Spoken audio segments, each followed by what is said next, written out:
Hello and welcome to another episode in my series covering the Warhammer 40k Conquest subscription. In this episode we're going to be covering issue 14. We're going to have a look at the organisation of the Imperium and a little bit more on that. Plus we're going to learn how to dry brush. Stay tuned.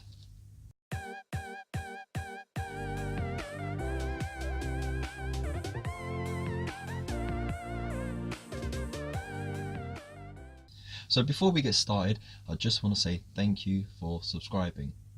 You haven't subscribed? Why not? It's easy, just click that little button with the little bell icon next to it. And click that as well so you get all the notifications for when I upload my videos. So, let's get to it. Right, so let's have a look in what we get with this issue. Cut it there. I need to update you guys on a little something. I've been asked by a few people about this and I think it's really important to know. So you're going to get a graphic here, probably, if I've done everything right, probably, I don't know. But mat sizes. So the first one that you got in issue 2, I measured it out. So in old money it's 22.5 inches by 15.75 inches. So that's in metric 57.5 centimeters by 40 centimeters. So quite odd. Oh, that is with the strip cut out that had the measurement ruler thing and the tokens.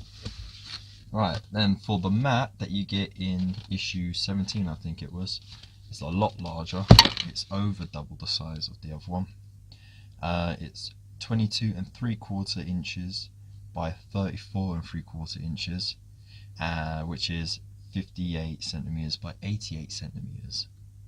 Make of it as you will. And then the premium hardboard one that I got in the box that cost me a fortune is 22.5 inches by 17.25 inches, which works out to 57 centimeters by 44 centimeters. So as you can tell, none of them meet the usual 2 foot by 2 foot or the 2 foot by 3 foot or anything like that, and in some cases the measurements are a little bit wonky on the centimeters as well.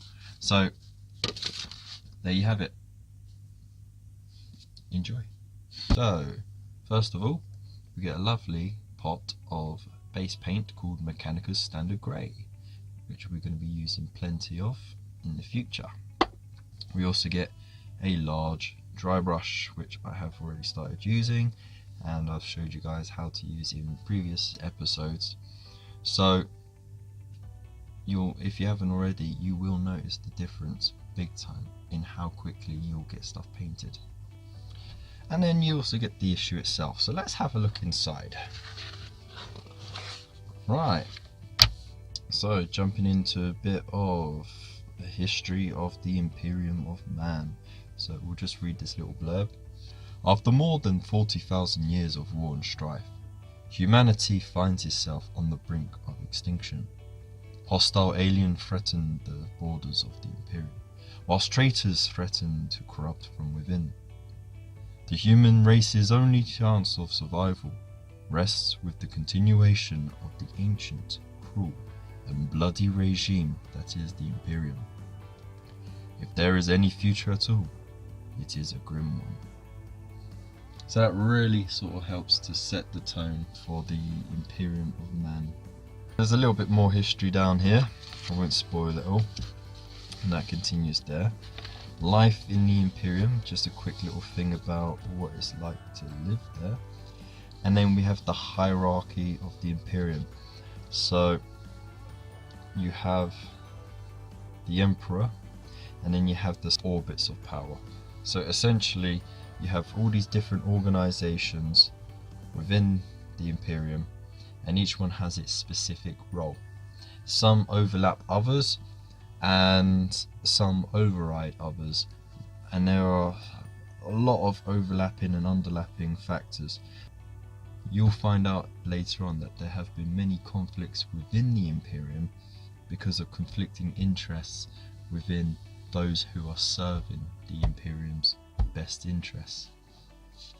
So yeah, and then we got a bit more about the main parts of the hierarchy. So the High Lords of Terror, who run everything, the Astra Militarum, which is the main foot sloggers, you know, that's your main regular Joe army. The Adeptus Astartes, the ones that are genetically engineered to take on the most toughest, gruesome of foes. And the Adeptus Mechanicus, who are there to do all the technical and IT support. We've got a little bit more about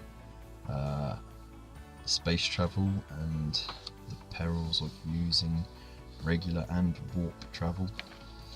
And we've got a little bit on void battles, which is pretty cool as well. And a little bit on what it's like to live on one of those massive ships, which are anything from the size of a city to the size of a continent. There's no build section here because we already built the armored container in the previous issue, but we get to paint it in this one. So there's a nice little guide on how to get it painted quickly, and teaches you how to do some dry brushing, and then the rest of the details as well. When I do this, I do want to jazz it up a little bit, so I'll show you how you can do that with the paints you already have as well, and still make it look awesome. And then we're not painting the barrels just yet. That'll be another issue where you get the Mephiston red. Got your tutorial mission here, which is covering morale. So we have a new phase called the morale phase. So you get to use that leadership characteristic that we talked about before in the last episode. And if you want to see that, where I cover data sheets, there'll be a little thing right there. And then we get some more data sheets to add to your folder for the Primaris Librarian and the Aggressor Squad. And then we have our tutorial replay mission, secure the deck. So it looks like a bit of fun there, fighting over objectives again. And then the advanced rules, so no fear, that's for, again, morale tests, fuel dump, so there's a chance that they'll explode, and a reroll to hit because you get extra ammo. And that's that. And then of course, issue 15 is the Biologist Putrefier, and issue 16 we get 2 Hellblasters, an Interceptor and 2 Intercessors. Can't wait to get started on those. So let's just skip to the painting bit. See you there. To paint your container, we're also going to be painting your armoured boxes, but these are going to be left until a later issue. In the book it shows you how to paint it black and then dry brush it with Mechanicus standard grey. I'm going to do a little something different, so on the middle panel I'm going to paint it in Macragge blue, just to give it some variation and to denote that it does belong to the Ultramarines. So to start, we're going to have to paint the entire thing in Abaddon black, and we are going to have to do a couple of coats. Remember, you don't want the paint all the way up your bristles, okay? Ignore the picture in the book where that paint is all the way up to the top. That brush is not going to last long at all. So get a nice consistency like so, and have at it. Now you might need to do it in stages because of course fingerprints, so you'll have to wait for some of it to dry before you finish painting it. That's not a problem though, so just go at it. You don't even have to be neat about it, you just got to make sure you cover the entire thing. Okay, so while you let each layer dry on that, because you're going to need to do a good few coats in order to cover up all the brown bit, and you see it's showing through quite a lot. Make sure that you rinse your brush often as well, But while you're waiting for that, you can paint these up. Also, handy tip, if you've got any blue tack to hand, stick it underneath, like that, in a way so that you can stick it on the edge of your painting handle. Go at an angle like that and it will stay secure while you're brushing away, and that way you won't get any fingerprints all over it. Ta-da! See, I mean, you come to me for the pro tips, you know, and I've got the best pro tips ever. Not all this, you know, blending nonsense and doing non-metallic metals. No, I show you the real pro tips, like how not to get your fingerprints on your paintwork. I mean, that's more important, right? Look at that. See how quickly that was done. So you could easily pop 2 on there, wait for them to dry, and then do more layers, and then you can do the little ones after in a similar manner. In the book it will say to dry brush the entire thing with Mechanicus Standard Grey, but I want to do something a little different first. So what I'm going to do, because I was inspired by some of the photos in the issues, is the middle panels, I'm going to paint them with Macragge Blue. Okay, and then because I can't just dry brush over that and have a nice highlight but no shading, I'm going to use non-oil to shade it, and I want to see what I can do with the available paints, because that is part of the challenge, is to do what I can with what I have at the time from this subscription. So let's get cracking to it. So I'll try not to put it on too thick so I don't obscure the details, and I'll just paint it in, and of course I'll probably have to do 2 or 3 layers. Okay, so while that first layer dries on Macragge Blue, I'm going to do a little more experimenting. So what I'm going to do is a 50-50 mix of Abaddon Black and Mechanicus Standard Grey, and I'm going to paint it on all the areas that I want black. The reason I'm doing this is because when you paint black, you don't paint it with black. It's kind of like when you paint white, you never paint straight on white, you always go for an off-white and then you highlight with a pure white. Whereas with black, you would paint a slight grey, whether that's, you know, a slight bluish grey or greenish grey or whatever. You'd always do a slight grey and then you'd shade with the black, so it gives it the impression that it is black but it has light reflecting off of it. Whereas if you just paint straight on black, it's a very flat colour. So I'm going to experiment with these two, so let's get cracking. So 50-50, I'm going to use the small brush to get what I need and just mix it in well. There we go. It's a noticeable change,